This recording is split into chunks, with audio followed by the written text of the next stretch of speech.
Der Tourismus ist ja in den Ländern des südlichen Afrikas ein bedeutender Wirtschaftsfaktor, auch einer mit Steigerungsraten.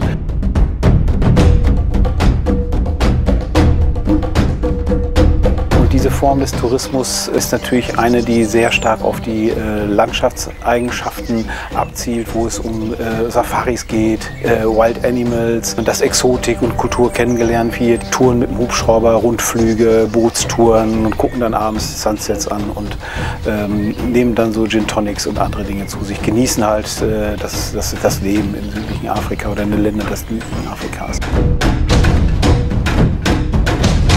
Und auf der Forschungsreise, die wir gemacht haben, ging es eigentlich im Schwerpunkt doch darum, dass wir uns solche touristischen Angebote angucken, die quasi hinter diesem Wild Animals, Sunset und Gin Tonic Tourismus stecken, wo der Kontakt zur Bevölkerung organisiert wird, wo es darum geht, den Alltag besser kennenzulernen, was das für Angebote sind, wie die Angebote funktionieren und was sich die Anbieter solcher Touren davon versprechen. Ich habe Manfred auf seiner Forschungsreise in das südliche Afrika begleitet und ja, vor der Reise sind mir viele Dinge durch den Kopf gegangen. Ich war ganz gespannt auf das, was ich da erleben werde. Ja, man hört immer Reiseberichte, dann, wenn man ins Reisebüro geht, sieht man so viele Sachen auch über das südliche Afrika. Wir haben auch hinter die Kulissen geguckt. Wir haben uns, wir waren neugierig und sind dann auf die Märkte gegangen. Wir haben das Essen der Menschen da probiert. Was essen die da eigentlich? Ah, und das schmeckt lecker. Es macht nichts. Wir haben es vertragen. Wir konnten auch mitbekommen, ja, wie die arbeiten. Wir sind eingeladen worden in die Wohnung, um zu gucken, wie wohnen sie da, wie wohnt eine große Familie auf so einem kleinen Raum. Wie organisieren die das alles? Wie managen die das?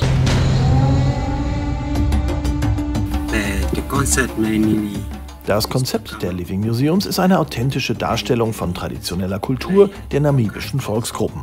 Es verfolgt 3 Ziele: den Abbau von Armut, die Bewahrung der traditionellen Kultur und die Schaffung eines interkulturellen Austausches zwischen Besuchern und Einheimischen. Wir haben so diesen traditionellen Alltag mit denen dort erlebt. Uns war schon bewusst, dass das auch eine Inszenierung ist, aber bei den Himbas hatte man auch das Gefühl, ja, 80% von dem, was wir da erlebt haben, ist auch noch immer Alltagsbestand. So leben sie, sie hüten ihre Ziegen und ihre Kühe. Das haben wir auf dem Weg dorthin, wir sind selbst gefahren, am Straßenrand natürlich auch erlebt.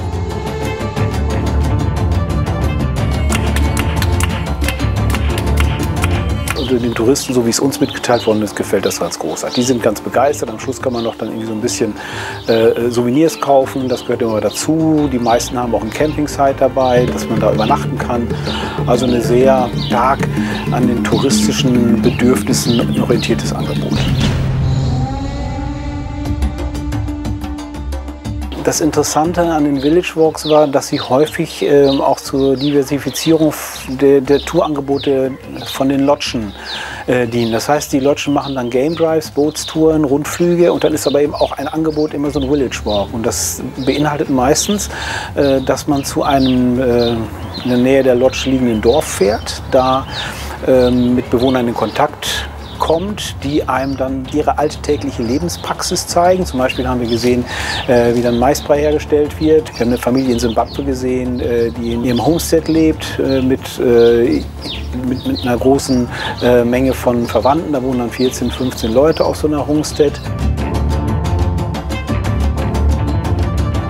Was mich auch sehr berührt hat, ist, wie liebevoll die auch mit ihren Kindern umgehen, welche Gedanken sie sich machen. Sie machen sich auch Gedanken dazu, welche Zukunft hat mein Kind, wie kann ich mein Kind gut begleiten, damit es auch eine bessere Zukunft hat, als die Leute in der Lebenssituation, in der sie sich nun befinden. Und dem Touristen wird dann auch im Gespräch deutlich gemacht, mit welchen Lebensbewältigungsstrategien die Personen ausgestattet sind, wie sie versuchen, ihren Alltag zu bewältigen, welchen Beschäftigungen sie nachgehen, wie sie ihren Alltag verbringen. Und diese Village-Touren ist eine spannende Sache. Kann ich nur jedem empfehlen, mutig auch ins Feld zu gehen.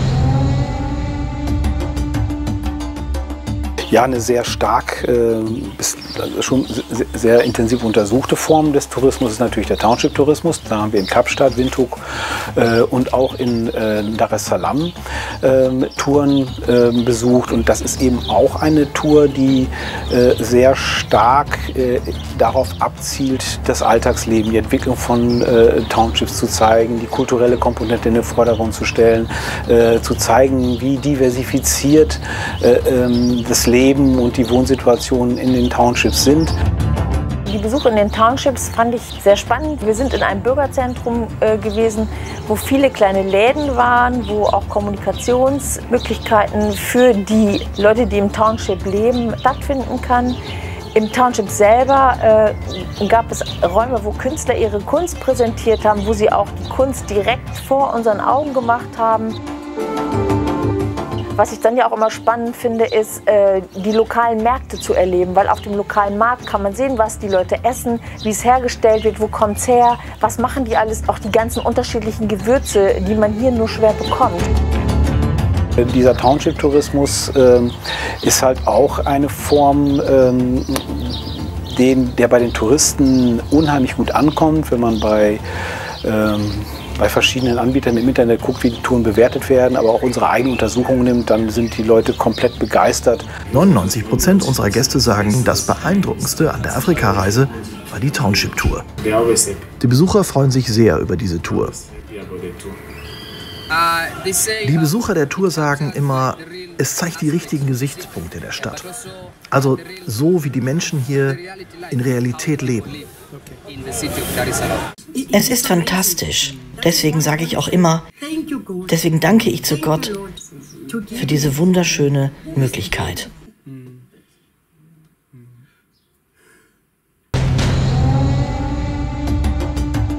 Ein anderes touristisches Angebot, was wir uns angeschaut haben, das waren sogenannte Outreach-Programme. Die haben wir vor allem in Simbabwe gesehen, auf der Musangano Lodge, die speziell auch entwickelt worden sind für Touristen.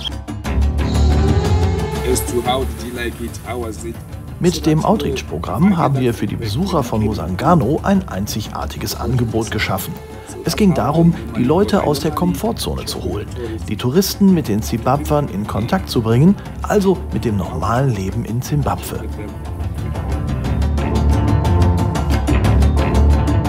Alle, die wir gesehen haben, hatten großes Interesse an einem Austausch. Die wollten gerne wissen, wo kommen wir her, was wollt ihr hier, was macht ihr hier.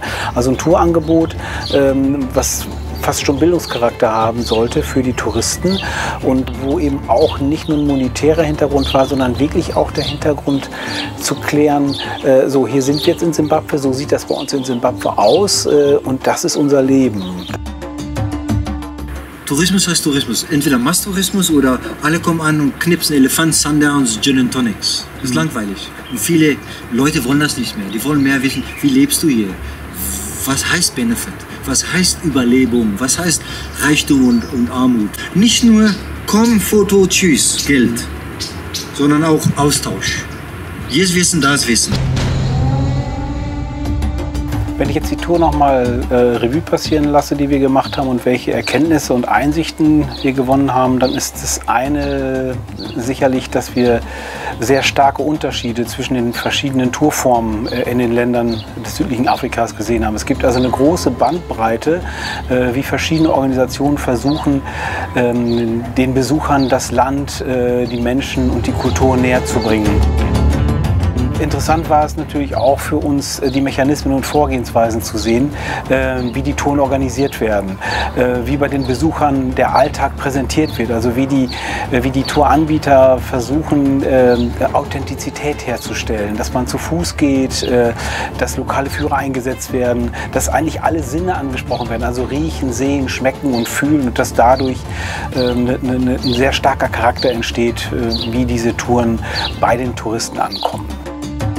Ja, und spannend war es auch zu erkennen, wie vielfältig die Effekte sind, die diese Touren haben. Und zwar, es gibt dann ökonomische und soziale Effekte und auch eben emotionale Effekte, die wir mitbekommen haben, dass die Besuchten sehr, sehr emotional auf diese neuen Erfahrungen reagieren.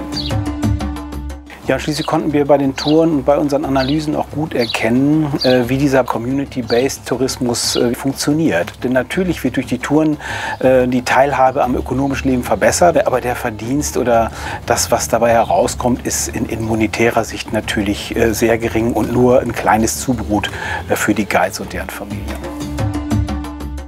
Ich würde mich sehr freuen, wenn mehr Touristen die Dörfer angucken, wo sie die Straßen, das, was am Straßenrand stattfindet, das Leben, dass sie das wahrnehmen, dass sie sich trauen, auch mal nicht im Restaurant vor Ort zu essen, sondern dass sie tatsächlich ins Dorf gehen und einfach mal mit den Einheimischen in ein einheimisches Restaurant gehen. Das wäre wunderbar.